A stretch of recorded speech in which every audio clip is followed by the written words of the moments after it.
Hi, everyone, and welcome back to Grace of a Military Child in Life podcast. Military families are not like your traditional family. They are strong, brave, resilient, and some of the most incredible people I know. My name is Gracie, a U.S. Army brat, and I am your host. I am honored to be able to give military family members like myself a place for them to share their stories and experiences in the military life. Stay tuned for this week's guest. Hi, everyone. Welcome back to a new episode of Grace of a Military Child in Life. Today, I'm here with Karen, who is a military child, a military spouse, and service member. So, Karen, welcome to the podcast. How are you? Hey, good. How are you? Thank you so much for having me on. Yeah, absolutely. I'm doing great. So, kind of just start by telling us what it's like, I guess, your entire life in relation to the military. Yeah, so I'll start off by talking about childhood. I grew up in a Navy household.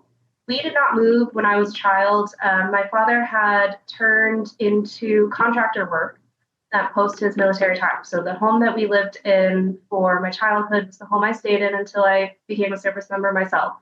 But in and around the Navy family with my uncle, my aunt, my grandfather, my father, all being Navy officers.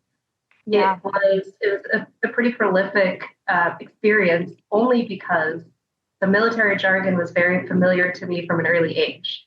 Right. Yeah, one of the unique things that I think I remember my dad having these semaphore flag flashcards as a child. I was obsessed with. They're like the flags you see like on the Navy ships. Yeah. Yeah, for some reason I learned those at a very early age, and it has stayed with me throughout my entire lifetime now. But that's one of the things as a Navy kid, it's very familiar. I love that. Yeah, just a weird. My husband makes fun of me all the time. He's a Marine kid, so the difference between the Navy side and the Marine side is very different too. He's like, that's so weird. You were destined to join the military from that second. I think so. In one way, shape, or form, I think I had to at least dip my toes in the water of what it was like to be a military member, just so I knew what it was like to not just hear about it, but experience it myself. Yeah, because it's so different. And that's, when we're recording this, I'm like gearing up to ship out to basic training. And so, it's that lifestyle where you live it as a kid, you understand it. I was the same. I didn't really move around much. My dad was Army Reserve, so we were pretty much stationary until his injuries and everything like that. Then we moved, and when he retired, we moved again. And so I had a little bit of moving, but not too much. But you grow up around this lifestyle, and you have you're exposed to the community, the lingo, everything. And then once you get to adulthood and you kind of get rid of that life and retirement happens and everything like that, or you separate from service, it's like, well, where's the life? Where's my life at? And you kind of have this longing to come back to it. And that was at least for my case. And I was like, all right, well, I have a degree now. Like, we need to do this before it's too late and before I, age out of it. So I definitely think that, we just kind of have that calling to come back to military life. It's definitely a call for service, a call to service. Yeah. And it feels almost like coming home. Regardless of what branch you join, it almost feels like you're coming home, even after however long you have not been exposed to that. Which is cool. It's a cool thing to share with people who may or may not have been also exposed to the same lifestyle. Yeah. And I'm sure, you've experienced it and I'll experience it. And it's just so incredible to see the amount of military kids that actually, join the military. Because it's just, it's that community of people that I think it really just draws you back to it, because you can't find that community anywhere else. And no, yeah, absolutely not. Yeah, I mean, I'm fourth generation. I'm going to be fourth generation military. And that just, it shows going down, the lineage of, it's something you can't escape at this point. Right. Yeah, my husband and I joke about this a lot, but I think one of the things that's cool, at least where we work right now, is the base that we're on. The mission is to make Marine Corps officers. And when you have children, you don't at least in the military side, you don't intend to make Marines or you don't intend to make officers in whatever branch or enlisted in whatever branch. But I Right. feel like we kind of are just in and of the fact that they're exposed to this every single day. Yeah. So yeah, it's correct. Yeah, you tend to come back to what you feel comfortable with, but also you want to challenge yourself in a certain way too. Yeah. No, I think that's so true. And, it's going to be fun looking back to see, if my kids end up joining the military, if your kids end up joining the military. We don't know. It's great. Yeah, we don't know. We don't know. It's awesome, and it's great to hear how you're about to head to boot camp. That's very exciting. I Yeah, wish I you the think, best of luck. thank you. And military life as a whole is just so rewarding that, you really get something from it no matter what, from the kid aspect, a spouse, a service member. And even if you're just around it for like a year or you do one contract and you say, all right, this is not for me, like you get so much out of the life that it's not really wasted time. Absolutely. I'll say this: the longer you're in military service, the smaller your world seems to get. Yes. One of the things that happened recently that has stuck in my mind, there was a family that lived across the street, or actually, excuse me, next door. Was it across the street? Maybe it was next door to my grandparents. Um, I never met them. There were people in the house as I was growing up and going to my grandparents' house that were different from the family.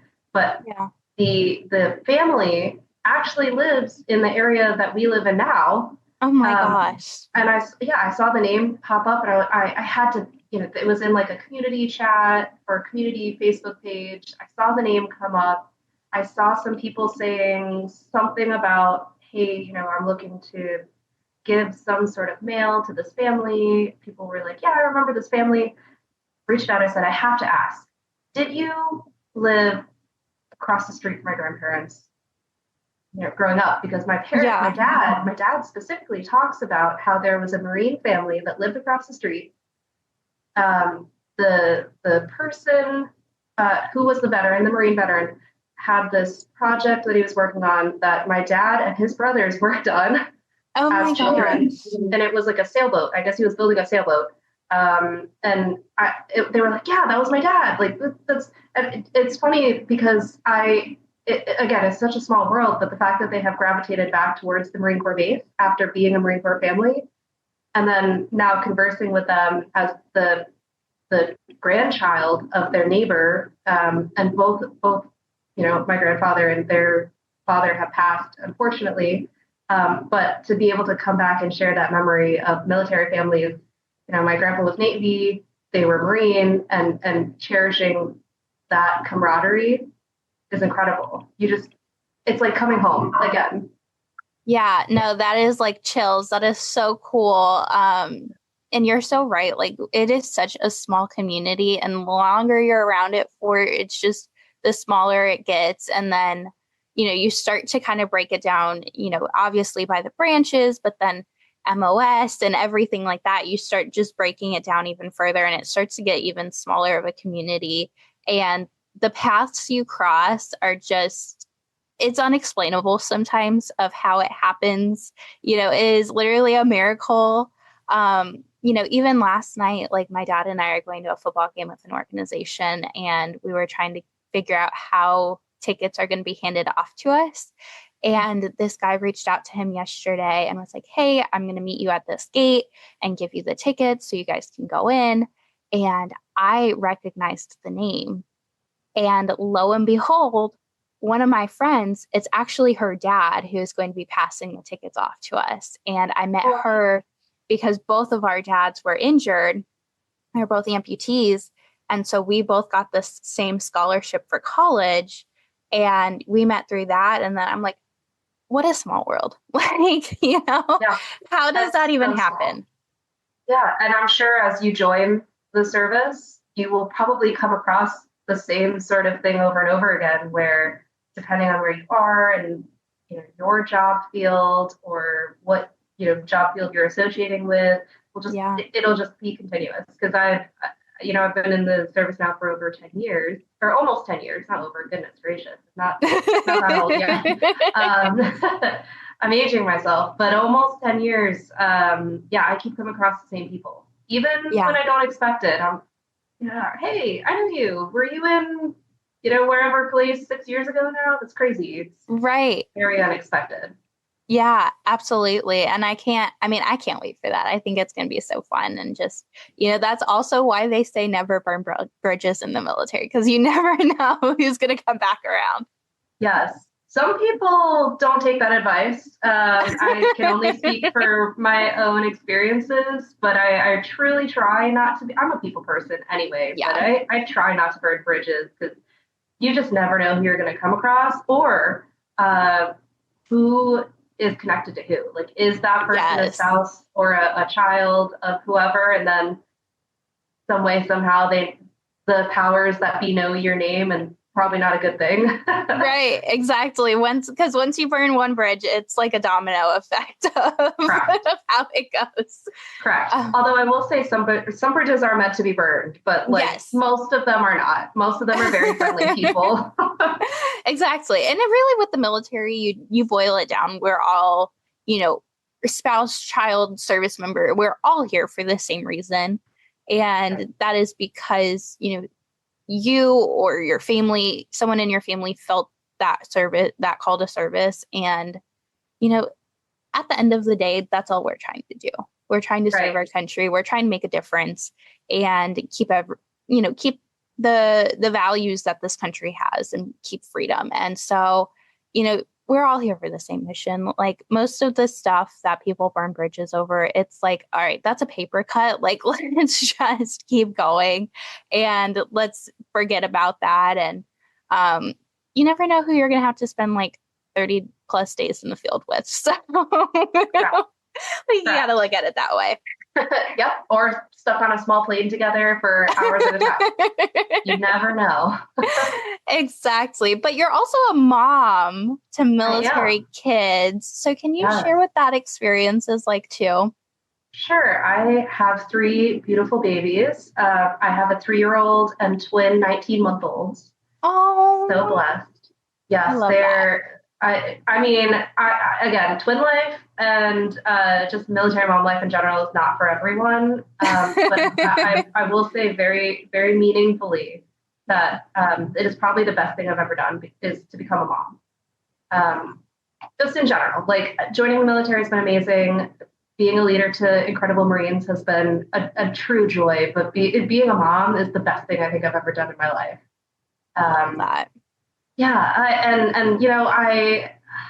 It's a roller coaster of emotions as a military children's mother. I recently, our 3-year-old, he's been very chatty. He's always been. I don't know what it is. It's probably my husband and I. We're chatty people anyway. He just gets it from y'all. Yes, he does. But it's a roller coaster of emotions. The things that he says or does on a daily basis will, lots of laughs and also, like, honestly, lots of tears. Sometimes very unexpected. This past summer, or excuse me, I guess, like a few months ago, we were at the height of PCS season, so the permanent change of station season. Right. And my son comes home and he's like, "Oh, Mommy, I'm not having a good day." And I said, "Why, buddy? What's going on? Tell me why you're not having a good day." And he just looks at me and he goes, "I miss my friends." And I'm like, "What do you mean, buddy? Like, what's going on?" He's like, "Well, I don't get to see my friends anymore. They moved." And I'm telling you, he didn't understand why I broke into tears. But it's making me well up again right now. He knows now enough that this isn't his first PCS season. He actually was born in Okinawa, Japan, at the height of COVID overseas. So that was another thing altogether. But he has gone through many, many classrooms with many friends, different countries. And it just this summer has hit him pretty hard that he probably won't be able to see his friends again for at least a little bit of time. And I said to him, "Buddy, Mom and Dad we also have to deal with not being able to see the friends we make along the way. And I know it's really disappointing, but I think the thing to remember is that we have to cherish the memories we had with our friends. And if we get to see them again, we can always talk about those good memories. But you also have so many new friends here that you can make too. Yeah. And it's not supposed to be a sad thing. It's an exciting thing. Whether or not he understood that, I said, "Are you okay? Like, you don't have to be. You can cry with me. We can talk about it more. Bring it up however way you want to, whenever you want to about this. But I just want you to know that we're here for you whenever you have those big feelings. It's important for you to share." So yeah. Oh, that broke my heart though. But most of the time, it's a lot of laughs. My kiddo now knows the Marine Corps hymn, much to our chagrin. He like hums it in the house all the time. Oh my gosh, that is too funny. Yeah, I was like, I think we need to slow down on the teaching of Marine Corps things, because I don't know yet if I'm okay with him being a Marine in the future, but singing the Marine Corps hymn at night to himself is a little bit of too much for me right now. Like, slow down, buddy. You're 3. You have at least 15 more years to figure that out. Right. Next thing you know, he's going to want to be a Marine every Halloween from here on out. Yeah, right now it's Spider-Man. I'm okay with Spider-Man. But yeah, I mean, so I have a small head. My son, both of my sons have pretty large heads. We're talking like 99th percentile size. Oh my gosh. They can wear my cover, and they That's wear it. Crazy. Yeah, every once in a while I'll catch them. I'm like, all right, that's you're seeing like I want to say flashback, but that is not. You're seeing the future right there. Yeah, it's too much. They're too precious, and little chunky faces. And right now, my son is obsessed with understanding the boundaries of where base is. So he'll know, like Marine Corps, and you probably know, when you get onto a base, there's a certain look for buildings. Yep. Certain way things look. He kind of gets that now. So he's like, is this Marine Corps? And I was like, this is Marine Corps. And then when we get out, he's like, not Marine Corps anymore. I'm like, nope, we're not Marine Corps anymore. We have gone out of town. That is too funny. Yes. And he recognizes uniforms, but he doesn't know other services yet. So we'll get there, I guess. But he knows Marine Corps uniforms, and he'll call us out on it. He'll say, Mommy, I'll pick him up sometimes in, my civilian clothes if it's hot or I'm busy and I'm trying to work out or whatever. He's like, Mommy, where's your Marine Corps uniform? And I'm like, hey, buddy, I don't have to wear it all the time. It's not I don't live in it. No, I don't live in it. He knows that. He knows the schedule. And sometimes when it's off schedule, as kids do, they notice it. Yeah. But then he feels the need to call it out, which it makes me laugh. He's too smart for his own good. That is too funny. And like, kids are just so observant like that, especially at that age where they notice everything going on and they notice when things are different, especially the different factor, because then they're like, okay, well, what's going on? Like, we need to figure this out and figure out why it's so different. So, right.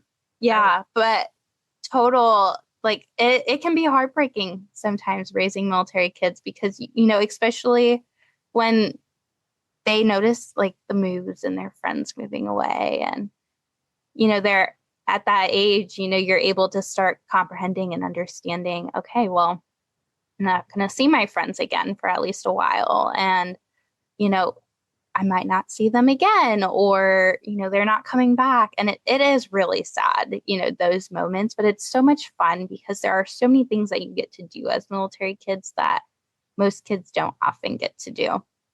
100%. Yeah, we've been able to do a lot with our kids, bringing them to work and letting them do the family days that our works do sometimes. The touch a truck things, or the going to a Christmas party at an airplane hangar.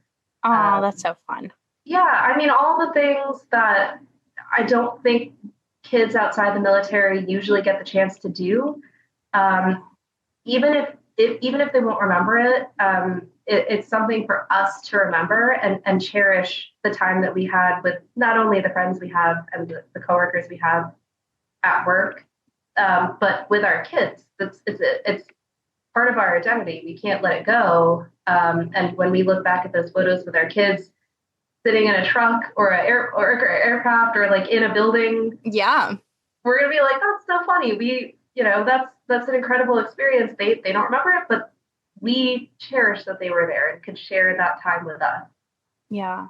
And they'll be able to look back at the pictures. And even if they don't remember it, they can be like, we did this and we did that. And I think some, because we get to do so many cool things as military kids, we start to kind of compare and then we're like, oh, you got to do this. Well, I got to do that. And that's so cool. And I wish I could have done that. And especially with different branches, because I know in the Navy they'll, or they at least used to, and they might do it still, but like family days where you get to go out on the ships and hang out on the ships, and Air Force, flying around and, so many cool things that you can't necessarily say as a civilian kid that you got to do. So I think, we take the hard days with the good days as military families, and you got to cherish what you can. Yeah, absolutely. I told my Marines yesterday, at the end of the day, there's with the accomplishments that I have had personally, and I can share my experience just because it's what I like to do, as far as just perspective. The accomplishments we have, they're a product of a few different things, but three things notably, right, is for me, right, my experience is advocacy for yourself and your family. It is a big deal to be able to be in a military now that we can advocate for our families and getting those, not only those cool experiences, but the care that they need, the time to care for them, and the ability to include them in the things that we don't always or have not always historically had the chance to include them in. Yeah.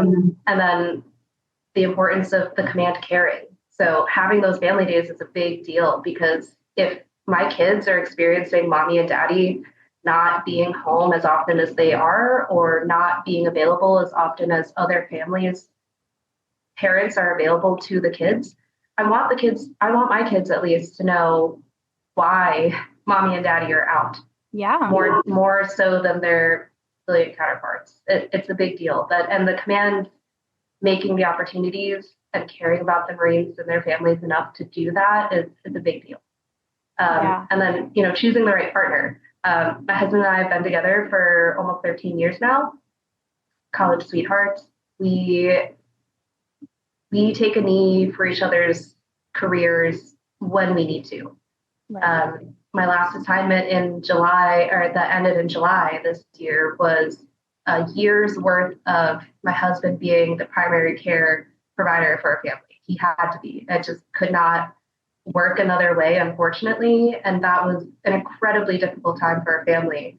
But being able to include my family in the conversation was a testament to how my boss really valued that, not only that input, but that communication from me and my husband. And so when I say the accomplishments we have along the way is a product of those three things, I mean that very, very much so with my whole heart. It has to be all working together. And those blips of those family days is just a small fragment of how that all works. It's just a small example that I think is an opportunity for commands to really continue to publicize the good news stories. So often you hear like the bad news stories about how families are having troubles, and all the stories people have are valid, all the experiences people have are valid, but the good news stories are also there, and I'm so grateful for that, for our family at least. Yeah, that's incredible. And those family days are so special. And my mom and I we're about 2 hours away from MacDill Air Force Base, and so this year the Thunderbirds were the headline for their air show. And my mom and I we took the drive up there and we went up there on their family day. Because, less crowds, why Yeah, not? absolutely. So Absolutely. we went up there and it was just so special to see, all those service members just kind of taking a step back and like watching, the beauty of the Thunderbirds and the kids. And, there were some kids who did not like the loud noises. And, that is very That's fair. fair. But there were so many kids just like watching in awe. And even me as a 22-year-old, 20, almost 21 at the time or whatever, watching in awe as well. But it's just such an incredible experience for those kids to see, okay, my mom, my dad, they're gone for long days, long hours, long weeks, or months at a time. But this is what they do. And this is, the cool thing that they can do. And you can, as an Air Force kid, you can walk on the planes that your mom or dad flies and, be able to see what they do. And I think it really puts it into perspective for kids. And I really think perspective is just, the summary of military life. If you can have that perspective, then you're solid. Yeah, and absolutely. It's perspective that you provide with your podcast. It's perspective that I'm good friends with Heidi Murkoff. She wrote the book What to Expect When You're Expecting. Oh, I love that. She's amazing, but she also actively seeks perspective from military members to advocate for them on the Hill and at the Pentagon. And my previous assignment was at the Pentagon. I would see her in her, high heels. I always tell her, I'm like, you're so like, I don't know how you're walking around in these high heels all across the Pentagon. It's not an easy feat, but she's out there doing incredible work for military families, mostly behind the scenes. I think right now people are starting to understand that she's one of the military family's biggest advocates with the work that she does for military families, both with childcare and healthcare for the families and specifically the moms. But I mean, perspective is also, why I want to share my story so openly, because there's a lot of stories or a lot of understanding that gets lost in how military families function on a day-to-day basis and how the experiences they've had caring for their families, it affects their careers. And it essentially would affect, follow-on effects is it affects whatever job they're in. Yeah. So it's great. It's great to have people like you sharing the perspective as you move forward in the military. You gain even more of that insight by being a military member, which kudos to you. That's incredible. Thank you. Of course. No, gosh. And yeah, I feel so strongly about sharing that perspective with my Marines that I have right now. Yeah. Sometimes the captive audience, but I think a lot of it is just a want to preempt their experience before they have families established on their own. Because no one really told me what it was like as a Marine to what it was like to be a mother. Right. Yeah, my MOS, my military occupational specialty, before what I am now, really didn't have a lot of women in it who had families. And occasionally, one of the units I had, I think I was one of two female officers, and then one of four females overall in the unit. Wow. And none of the people had families. None of the women had families. So yeah, me not knowing what it was like to even be a Marine mom was essentially just, first of all, looking for those good mentors, which I did find along the way eventually. Absolutely.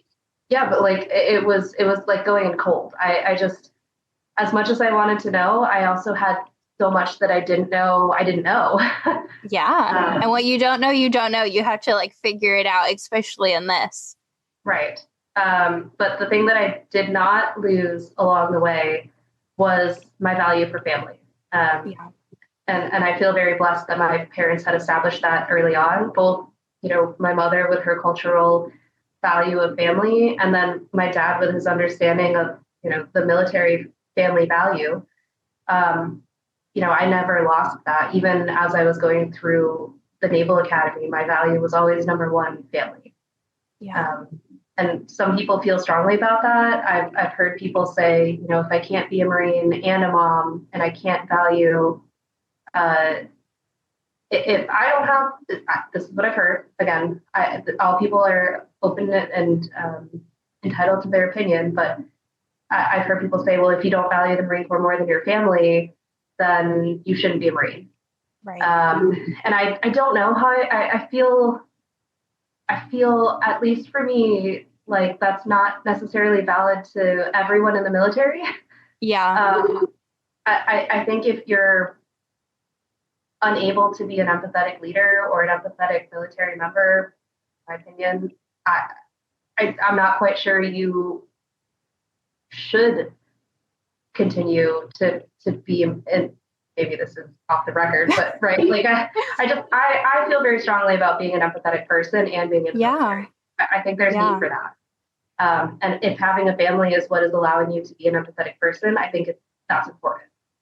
Yeah. I think too, with family, like you have to value your family that you have because that's your support system and that's how you're going to get through this. But then, you can even extend it into the military family, those people that you work with and those people you're around constantly, like they become your family too. And I think, you need those relationships in military life in general to be able to survive it, to be able to survive those hard days and those days where it's like, I can't keep going anymore. You rely on the people around you, whether that is your coworkers or it is, your direct family. And you need that. Like that is just the basis of, really life in general. Like you need people around you. Correct. And I think the thing that people I've heard people say, they hate when people refer to your Marines as family. Well, Yeah. if I'm not able to look to my left and my right and feel completely comfortable with the people around me serving and doing the missions that are required of us, then I'm not quite sure why I'm there. Right. I don't know. I don't want to serve the people that don't feel comfortable with being a family because yes, even if you don't have a family of your own, you're with these people so much. There's so much that you may have to do with them in the future fight, whatever that looks like. And we are all there to serve our country. And that can put us in places where we need to rely on each other very heavily. We just might not know what that looks like yet, but it's the people to your left and your right that make the experience for you. And in the times where you don't have to be in that fight, it should be a joy. I tell my Marines all the time, they're a joy to work with. I absolutely, I mean, I have incredibly creative and vibrant Marines with me, and I appreciate the effort they put in each and every day. But I know that at the end of the day, I go home and I get to be a mom, and it's like I said, it's the best thing. I love my Marines, but going home and being with my little ones and being able to get those little snuggles, it's the best. It really is what I look forward to. Yeah, absolutely. Well, I think that's all great. And I think it's all just, it's such a fun life that you kind of just go through it and you learn it and you live it and you try to make the best of it. And, it is what it is at the end of the day. And you have to find those little things that you value through it. And if you can't do it, then it's just going to be a challenge. So the last thing I want to ask you is what is a piece of advice maybe that you would give to another military mom or a military child or a military spouse, but what advice would you give? I would say just keep trying. Keep trying in all aspects of your life. Sometimes I really want to hang up the uniform. Sometimes, sometimes I just want to hang up the mom thing. I can't obviously do either one of those. And I shouldn't hang up the mom thing. That's just, I created people and I'm obligated to take care of them. But what I'm saying is just keep trying because your kids appreciate you being there so much more than you will ever know. And in the same way, the Marine Corps needs people like Marine moms or military moms to bring that empathy into the picture, to bring that perspective into the picture, to continue to represent what the family is for the military. Yeah. because we have the ability to talk to whoever we come in contact with about our experience. And everyone has a unique experience, but keep trying. The worst someone could tell you is no. Right, exactly. That is the worst answer you can get. And if you don't get that, then, you get a yes or you get a maybe or something.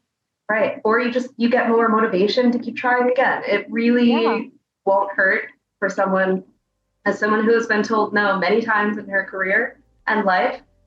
It's not going to hurt you as much as you think it is. But, to be that good mom and be that good Marine and be that good military spouse, just show up and keep trying, because people around you appreciate that more than you'll ever know. Yeah, absolutely. Well, thank you so much for sharing your story on the podcast, and thank you for your service as well. Thank you so much, and best of luck to you on your journey to becoming a service member. That's incredible. Thank you. Thank you for listening to Grace of a Military Child and Life podcast. If you enjoyed this episode, be sure to give it a like, follow, and comment. Also, be sure to check out Instagram and Facebook at Grace of a Military Child and Life for more awesome content. For information on the podcast, Military Child Bigs and Littles, GoAMCL blog, or other resources, visit www.goamcl.org. You can also email me at Gracie, that's GRACIE, @GOAMCL.org with any questions or comments. To be a guest on the podcast, you can schedule it at www.goamcl.org/schedule a podcast, all one word, or contact me via social media or email. Stay tuned for the next episode where another incredible story is shared.